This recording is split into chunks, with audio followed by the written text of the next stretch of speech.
My name is Ria Sonnewald, and I am a community librarian, and I run the Downtown Bend Book Club, one of the 6 book clubs that we offer here at Deschutes Public Library.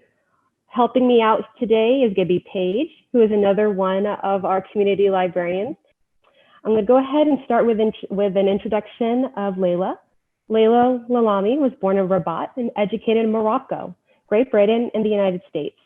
She's the author of 4 novels, including The Moor's Account, which won the American Book Award, the Arab American Book Award, and was a finalist for the Pulitzer Prize in fiction. Her most recent novel, The Other Americans, was a national bestseller and a finalist for the Kirkus Prize and the National Book Award in fiction.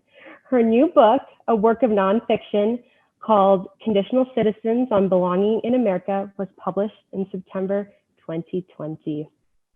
This book discussion is a part of a Novel Idea Read Together, Deschutes Public Library's community-wide reading project. In its 18th year, A Novel Idea continues to grow and thrive thanks to readers like all of you and the generous support of donors and sponsors. We are offering an amazing schedule of programs this month all around The Other Americans. You can find out more about upcoming programs on the website. And Paige, do you mind dropping that link in the chat so people can get that link? Laila, we are really excited to have you here with all of our book club members and leaders across the district. So thank you for lending your time with us today. Thank you for having me.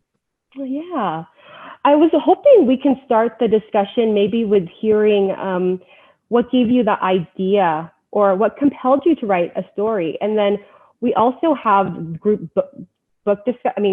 questions that all of our members have got. So maybe after we hear that, we can jump into those questions. Does that sound good for a plan today? Yeah.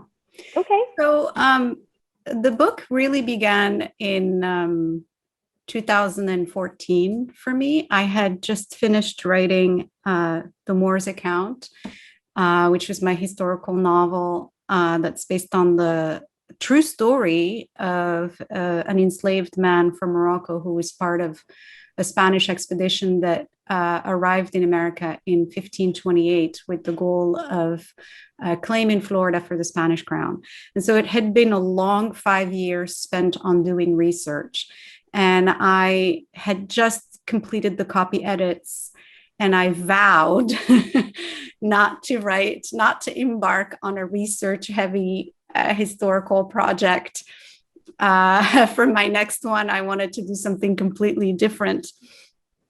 And I began to work on kind of like a dystopian project. I wrote 50 pages of it, and it wasn't working. I put it in the drawer.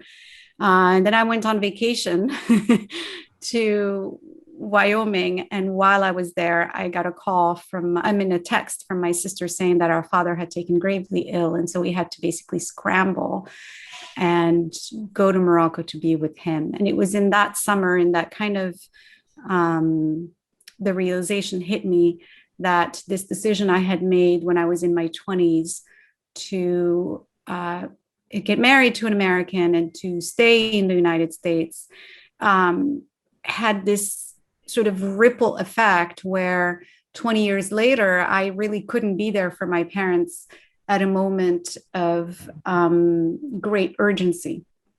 And so that kind of got me thinking about how immigration affects not just the person who has immigrated, but also like their entire families, their children, and potentially also their grandchildren.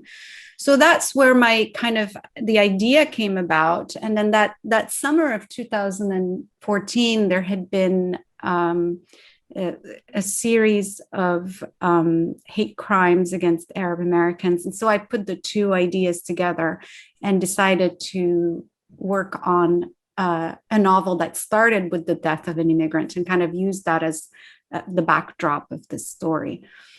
And so I started it after I came back, so in 2014, and then ended up working on it for the next 4.5 years, and finished it in late 2018, came out in 2019. And I can talk a bit more about the process of writing, and I'm sure that's going to come up during our discussion. But essentially, that's where the idea came about in a very roundabout way. Thank you, Laila, for sharing that with us. Paige, did we get any questions from the chat at all? Yeah, we have a question from Rachel. How did you keep all of your characters' stories straight? And how did you decide which order to put the story chapters together? Now, this is a very, very good question. Initially, and I guess this is what I was going to talk about a couple of minutes ago. When I began working on the book, I had three main perspectives. They were the perspective of Nora, the daughter, Jeremy, her love interest, and Coleman, the detective. And my idea was that in this way, I would be able to follow the family story, the story of the loss and the grief. And then I would have the love story and I would have the detective story, the crime story. And so that's all I needed to construct my book. So I did that for 2 years and I produced 2 complete drafts of the book. And I turned it in to my editor. There was something that didn't seem quite right with the manuscript, but I couldn't put my finger on it. So I sent it to my editor, and he was very encouraging, very complimentary. You know, just we're very proud to publish it, and you know, he had a couple of comments about some of the jazz sections, and then he was like, "But have you considered these other characters that you've created?" Basically, I had spent a great deal of time writing the other characters in the book with really complicated life stories, and I wasn't using them. And he said, if your goal is really to talk about like the isolation of this sort of immigrant experience, maybe if you widen that, it might help you explore that theme. And so I remember we were talking on the phone. I was at the airport. I was getting ready to go to Boston to do a book event. And as he was talking to me, it was like this very strange feeling, because I was like, that's what wasn't working. And at the same time, it's like, oh my God, I have to toss the whole thing out. And it was it was a very uncomfortable moment. I was in tears and I had to get onto the flight. And so while I was on the flight, and I don't have it here, but I have it in my sort of archival box, on the back of my boarding pass, I started sketching. Well, if I were to broaden the perspectives, whose perspectives might I include? And that's when I started expanding it, and eventually settled on the 9 characters that you have in the book. So I did another draft. This is draft 3, where I just kind of followed my instinct and basically just switched perspectives whenever it felt natural to me to do that. So that was a full draft. It took another year to do that. And it was the exact same story. I didn't change anything about the story. It's just that it was told by different people. And at that point, I started getting a little bit overwhelmed. And so I decided to go into Word and have like basically a not an outline, but like a list that told me, you know, so chapter 1 is Nora, chapter 2 is Jeremy, chapter 3 is the witness, you know, and basically keeping track of them that way. And I took that out, printed it, color coded it. And then when I redrafted, it helped me to see, I think because of the color coding, whether I was going too heavily in one direction or in another. And I was able to kind of move the parts because I had that list. So I was able to move the parts around. So whenever I changed the order, I would write like a whole new sort of breakdown and then use that for the next draft. And I did that for the next 2.5 years until I finished the book. But there was a lot of like moving of pieces around, because in order to sort of heighten the suspense of what happened, certain information had to be divulged in a particular order. Things couldn't be divulged just in a sort of linear fashion. So in order to keep them straight, it was very helpful to me to have these sort of documents that were color coded. And I always had that on my desk at all times whenever I was writing. So I knew who was speaking and I knew what part of their story they were in. And when I was revising, I would revise the draft in a serial fashion, by which I mean, if I was revising Nora's chapter, the color blue, say, for example, then I would just be revising Nora for like the next 6 weeks. And so I was in her voice. Then I would switch to another voice and I would stay in that voice. You see what I'm saying? So in that way, I was able to both keep the sort of architecture that is polyphonic, but at the same time revise it where my brain was only thinking about one character at a time. Thank you. I think this next question leads into that, where Kathleen was wondering, tell us a little bit about your decision to have your characters talk about the event from the perspective of being in the past. So including having Driss, who has died, tell his story. No, I think that that's a very important question. One of the things that that I think about when drafting a narrative, whenever I think about point of view, I always try to think about who is speaking, to whom, and at what point, and in what form. So if a story is told, as is the case in this book, in the first person, it enables maximal knowledge about the character's state of mind, psychology, emotional sort of state, background, action, all of that. So you know everything about that person. And so then you have to decide, like, in what tone of voice you're going to write. So is it like a very formal, very educated sort of register, or is it going to be very colloquial register? So that would be one thing to think about. And then the other thing that I think is extremely important from a point of view perspective is, at what point is the story being told? If I tell the story as it is happening to me right now, then I have very little time to process the events. So my emotions are going to be very raw, very reactive, compared to if I'm telling you events that happened 10 years ago, where I've had a chance to reflect upon them and to reinterpret them and to sort of like put them in the context of my entire life, then I'm going to have a different perspective on that. And the example that I usually give my student is, let's say you remember an event in your life when you were 7 years old and you were at a play date, and the other kid basically broke your toy, took your toy away and broke it. So in the moment when you're 7, you're going to be crying and going to a parent and reacting in a particular way. If you are reminded of it at age 11, how might you react? You know, and if you are reminded of it at age 30, how might you react? At age 30, you might say, oh, I remember that kid that did this to me.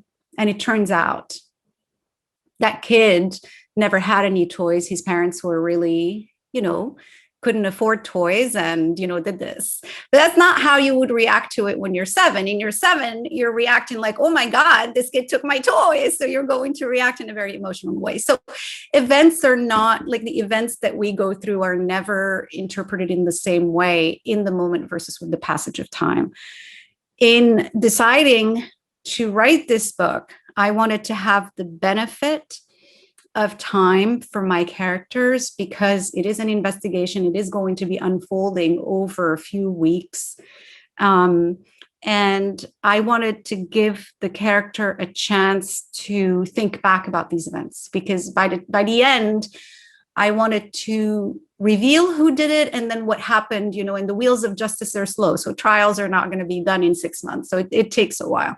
So I decided that to do it at a remove of 5 years, which I thought would give me enough time to go over these events and kind of put them in context for each of these characters. And so that is why I settled on telling the story at a distance of 5 years. Wonderful, thank you. We have another question and she's wondering, about Nora's profession, how it was kind of subtly in the background. And she's curious as what your intention was with that information and how it was intended for the reader. By profession, do you mean the day job or? Oh, that's a good, Amy. By Nora's profession, you mean her day job? Yeah, it was the writing, the musical back in the Bay Area, correct? Okay. Yeah, our book group loved the book, but we thought that was really interesting information, just sort of subtly in there, and wasn't sure how you had. Yeah. So with that character, one of the things that I wanted to do is to kind of explore something that is sort of common, I suppose, in immigrant families. And although my parents aren't immigrants, I'm an immigrant, but this is something that that I very much experienced when I was growing up, which is that pursuing art as a kind of vocation is not something that seems to belong to the realm of possibility. You're supposed to become a doctor, an engineer, a lawyer, do something sensible with your life. And so that was how I grew up. So even though I loved writing and I've been writing since I was a child, I really was never encouraged to treat it as anything other than a hobby. I had to have a job. And I had to train in like a profession. And so with this character, I wanted her to sort of be an artist and encounter that tension within her family. And initially, I thought that she might be a writer. But one of the things I have discovered is that oftentimes people like mistake the character for the author. And I thought, this is already happening enough. I don't need to do this. People are going to start guessing who is this writer that, is being mentioned in the book or whatever. And so I decided to make her a musician. And I don't know how to play any instruments. I can't carry a tune. I can't read musical notations. So I don't really know that much at all about music. But my daughter is a violinist, has been taking violin classes since she was 5, and she's a teenager now. And so I have access to, music teachers and people who are actually musicians. And so I was able to do some research, and I was able to have somebody that I could ask questions about music composition. I was at a writing and artist retreat, and at that artist retreat, there were several musicians who were in residence. So I basically looked up the kind of competitions that they entered, the kind of fellowships that they won. And that's how, you like mentioning something like the fellowship from the Jerome Foundation. I wouldn't know who the Jerome Foundation was before, but, through research, you kind of discover the kind of paths that these artists have to follow in order to sort of support their art. And so it was a lot of just like doing research and talking to people and trying to make it work. And really, from a personal perspective, my only connection was that as an artist myself, I kind of have a sense of how her life would work and the kind of struggles she would be going through. But the specifics of music, all of that I had to research. Thank you. I love that you've been writing as a child, and you've talked about, your writing process for this book. We're wondering if you have a process for writing a book, if it's different with other books, how you start from the beginning to end for all of your books. Yeah, no, I think that's a really good question. And one thing I have discovered, I'm now working on my 6th book. And one thing I've discovered is that each book is very different and has sort of a different genesis. Like a book can come to you, like the conceit can be so compelling that it is enough for you to sort of feed on it for several years and to just kind of like be working. And then other books might just require a different process. So for example, with this one, you've heard me mention how I tossed out completed drafts that were 120,000 words. It was almost 400 pages, got tossed out and got rewritten completely. I had never done that before. And that was just something I did with this one because that's what the book demanded. And it wasn't easy. But I learned, I really learned a great deal from that, because now that I know that I'm capable of tossing that and starting from scratch, it made me feel like I could do anything. With the previous one, with the Moor's account, I remember very clearly, I was reading a very short book in the Penguin Classic series called The Chronicle of the Narvaez Expedition. And while I was reading it, I had this idea that this is an incredible story and it's very clearly agenda driven. The person who's written it is the treasurer of this expedition. That means his role was to secure 20% of whatever gold was found in Florida for the Spanish king. And so he obviously has to appear to be a very honest and faithful servant of the crown, so he has a particular agenda with respect to what he's writing. He can't be seen to be cavorting with women because this is the height of the Spanish Inquisition. There's all kinds of constraints on his narrative. So while I was reading it, I had this idea, oh my God, what would it be like if we heard the story from the perspective of the enslaved man whose story was never told and who has been part of this expedition? And that was enough to keep me going for 5 years of research and, kind of just trying to inhabit that voice, because I was so seduced by the idea that it was enough to carry me for 5 years. So I would say that each book really is different. Like the book that I'm working on right now is a book that I had the idea for it in 2014. I wrote 50 pages. They were not good. I set them aside. And now that have some time, I went back and I looked at them. They were still not any good. But the premise was good. And so I'm now writing it from a completely different perspective and a completely different setting. So each book is different. And the one thing, however, that is the same for each book is the sort of routine of writing. So every day, or almost every day, because I'm also a professor, I try to set aside a few hours. I try to aim for 4 hours. I block the internet. I have software that enables me to do that.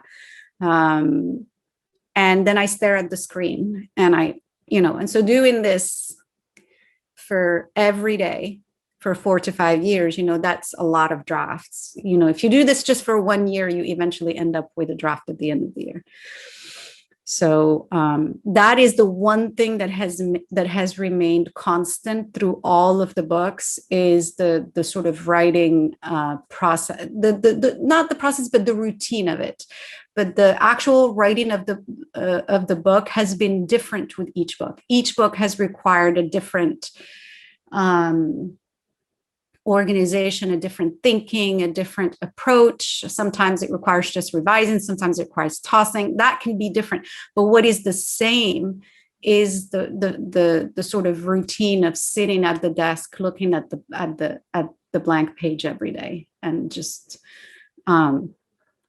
trying to produce something every day. When I was younger, I used to put this pressure on myself to write 500 words a day. And I'm sure you've heard many writers say that. And as I got older, I realized that it was unnecessarily, that it just put unnecessary pressure, that the most important thing was spending the time at my desk, and whether that produced 500 words or 100, which is what I often only hit per day. The main thing is that I'm committing to the time that I spend on the manuscript. And then the result is not necessarily under my control, but the time is. And so I tried to do that. And hopefully at the end of the year, you have enough for a draft. Laila, thank you so much for sharing your writing process. You're obviously a super talented and accomplished writer. And I will say this book was one of the most accessible books I read for many different reasons. There was just so many entry points to why people, like it and have embraced it so much. Like you were telling us, it has that love story, and then the story about being a sister. I was actually in Casablanca in 2006 and 2007, Oh. so working on a different book. Yeah, it was interesting to write about that time period in Morocco, and it was interesting for me because I decided to set the book in 2014. Remember when I started out, I said that I didn't want to work on anything historical. So I was going to set the book in the year in which I had the idea. And that was it, thinking that it would mean no research. Now, you've already heard me say I had to research the music and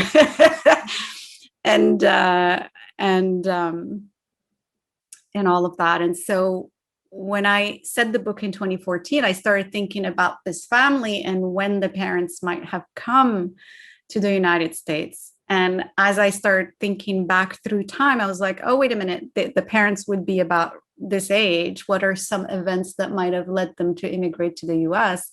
And that's when I decided it would have been in the 80s. And so I decided to make it 1981, which is when that uprising happened in Casablanca. And so that sent me having to go research the riots of 1981 and to read about them, to interview people who had been college students when this happened. I was in grade school, or maybe I was in middle school. I remember when it happened, however, and I remember that there were cops absolutely everywhere. There were checkpoints. And I remember going back home, I was wearing my little pink uniform with my girlfriends, and we got stopped by the cops. I was like 10 or 11, and they were stopping us, and we had to show them.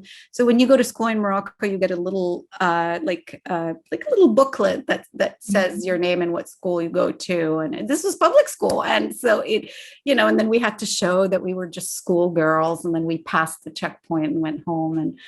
And but I remember that the student movement at that time was extremely, extremely active. And it was a very, it was a force, it was a political force in Morocco. And so during that year, the late King Hassan embarked on this like vast campaign of repression against student activists, dissidents, reporters, members of political parties. Anybody that he considered to be the opposition was essentially harassed, and many people were disappeared. And so it wasn't until after his death that Morocco had a sort of a truth and reconciliation commission. And they went over and tried to find the people who had been disappeared, who had been killed, who had been buried in mass graves. So there was this whole massive thing that happened after his death in 1999. So in the end, it ended up requiring research anyway. So, did you have something to add to that? I have a question, and I've been dying to ask this because I have a whole lot of respect for authors who can use the second person point of view successfully. It's a tricky place to write from. And I'm wondering about your choice to have the sister's point of view be that second person. Yeah, so when I remember when I mentioned I had my little color-coded list of who was speaking when, so I could keep the list of narrators straight in my head. When I got to the sister, I realized that I had covered so much ground from the perspective of the mother, the father, and Nora, that I wasn't sure how much I had left with the sister. She wasn't really the main character. I knew she was a contrast to Nora because she's sort of the one that actually does what's expected of her. She becomes a dentist and sort of like this, woman, the family, like sort of, she has like the white picket fence, like basically she has that life. And that was narratively slightly less interesting to me than sort of like the rebel, the artist and all that. So in looking at her character, I thought, wait a minute, how do I make the most out of this character? How do I approach it? And it came to me that using the second person would be ideal because the pressure that she has been under, that Selma has been under, since she was essentially a toddler, has been so intense that it's almost like dissociating her from herself. And that's what leads to her addiction, really. And so I thought the second person would be really appropriate for that point of view. So that was one reason to do it. And then the other reason was I felt that having an entire book and everything be in first person was like a little too symmetrical. And so I thought it'd be nice to kind of mix it up a little bit and have the second person. So it was more than one reason. It felt right. It felt appropriate to the character, and it felt like it would be fun for me to kind of write. So because it ticked all these boxes, I decided to try it. And I tried, I think, just a couple of paragraphs, and I just liked it. And so I decided to just go for it and do the whole section. Yeah, I listened to the audiobook, and Selma's chapters, to your point, I mean, they work sort of a relief from that intense first person. So congratulations. Yeah. Not many writers can pull that off successfully. So congratulations. Thank you so much. Thank you. I'm glad you brought up the audiobook. Sammy is actually wondering if you had any connection or discussion with the audiobook production, and did you have a hand in deciding to have different readers for each character? So this book, The Other American, was my second book with Pantheon, and they had done the audiobook so PRH Audio had done Audible had done the audiobook for the Moor's account. So for this one, it was going to be the same. The publisher was going to do the audiobook. And so they came to me and they were like, oh, so we're thinking of doing the audiobook. And I said, do you think you could do it from multiple voices just to kind of keep the audiobook sounding the same as what the narrative would sound? And they were like, oh, sure, we can do that. And so then they went and I guess they work with so many actors. And I basically described for the producer with each character, like who would have like a foreign accent or who would, you know what I mean? And so I kind of described each one and what the voice might sound like. And then she went and got all the actors, and for each one she gave me a choice of 2 or 3 voice actors with a sample, so it would like give you a link to something that they have read. And so I just listened and I picked, and I honestly don't remember if all the ones that I picked are the ones that ended up in the book, I assume, but it's entirely possible that the person I picked for one particular character was not available and they ended up going with the other person. I don't really know because I didn't follow. I sent them my list and I moved on. And when the audiobook came out, I was really surprised how many people enjoyed listening to the voices like that. And some people got the audiobook and liked it so much they went and got the print copy. So it was really interesting for me because I don't really do audiobooks. I don't listen to audiobooks. So it was really interesting to me how many people are really into it. They listen to audiobooks when they walk or when they exercise, and it's just their thing. I think it's incredible. I think it's really amazing. Thank you. I know a lot of our book club members did listen to it, so that's kind of fun. Was there a character when you were writing the book whose point of view that you kind of avoided writing for a while? That you were like harder to connect with and you're like, I think I'll wait for a little bit. I think you can guess at who that character might be. When I was deciding on the voices, I just didn't know how it was going to be a complete book without the inclusion of a character like AJ. And I also thought that if the intent is to show how the death of this immigrant affects his family and also his community, then I had to basically look for voices within that community. And I couldn't pick people because I liked them, because that's not how a community is made. Like, you live in a country, or you live in a city, or you live in a neighborhood, and not everybody in that country or city or neighborhood is going to be someone with whom you agree, or someone that you even like or want to hang out with. There's going to be some unsavory, unpleasant people. And so it would make sense in writing this book that he would speak also. And then once I decided to write from his perspective, the challenge was how to write him in a way that he would be writing about himself. And I knew what he did. And so for me, it was like, how would a person like that, when confronted about what they have done, how would they narrate what happened? Would they say, oh, I'm a terrible person and I hated this guy because he was more successful than me, and so I went and did this? No, it wouldn't be like that. It would be the opposite. It'd be like, I'm just a nice guy. Circumstances have made me what I am, and everybody's getting the wrong idea about me. I remember when I was working on this book, that Unite the Right rally happened in Charlottesville. So I must have been in like year 3 of working on the book when it happened. And one of the guys who was arrested with one of his tiki torches, he posted a video on YouTube, and he was crying about how he was a nice guy who was misunderstood.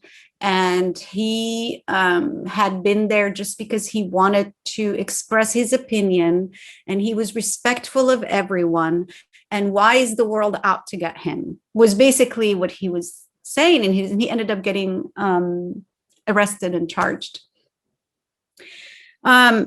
And so to me, it was just so telling how when we narrate our own stories, we tend to use voices that are maximally empathetic toward ourselves. We always see our own perspective more than we see other people's perspective, which I guess is human, because we see how our own past and our own experiences and turning points in our lives have made us who we are. And so that's what justifies what we do. And so we look at our actions as being completely justifiable and understandable, but we don't necessarily see that in other people. And that sort of instinct to look at ourselves this way stays there even when what we have done is unforgivable. We still hold on to that idea that we're not that bad. And, do you know what I mean? And so in working on his chapter, that's what I tried to use. I tried to use that kind of voice that tries to explain and justify by talking about the kind of life he has. And I actually think also that narratively, it's much more interesting to have a guy who's kind of likable, a guy who loves dogs, who's, is very close with his mom and seems like totally fine. And then you realize he's actually not totally fine. He's been, exposed to these supremacist ideas when he was younger, and they've stayed with him, and he's resentful. And, so all of that kind of makes it a potent cocktail, and he ends up doing what he does. But until then, that's what he's narrating in the book. Thank you, Laila, for that. I'm explaining more a little bit about AJ.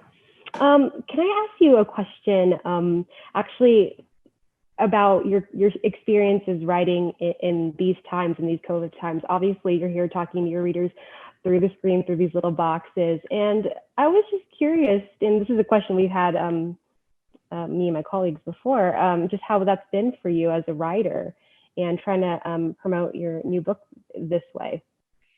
Well, it really has been, I would say, an eventful year. I had a book that was supposed to come out in April. It's sitting over there. It's called Conditional Citizens. It's a collection of essays, and it was supposed to come out in late April, and the book was at the printer when the world went into shutdown. And so the publisher decided to push it to September. So all of the book tour, all the events that I was supposed to be traveling, crisscrossing the country to promote it, all that got put on hold and moved to September. And at the time we thought, oh, surely everything will go back to normal by September.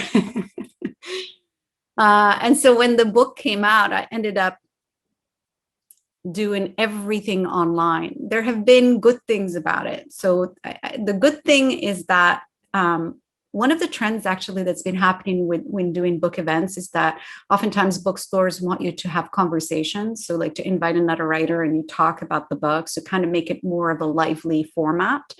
And because everybody was at home, pretty much, anybody that we asked to be in conversation, I could be in conversation with my friends. I could be in conversation with somebody from New York for an event in Seattle, for example. So it just made scheduling kind of more fun, and the conversations were really, the conversation partners it was just really great. That part was great. And the turnout was also great because people could tune in for an event in LA from New Mexico. So that part was good. What was not so good was that I just spent so much time in front of the screen. And there is something when you are doing an event in like a bookstore and like seeing reactions as you're reading or as you're speaking, there's like a really human connection. And then people come up to you afterwards, you have private conversations.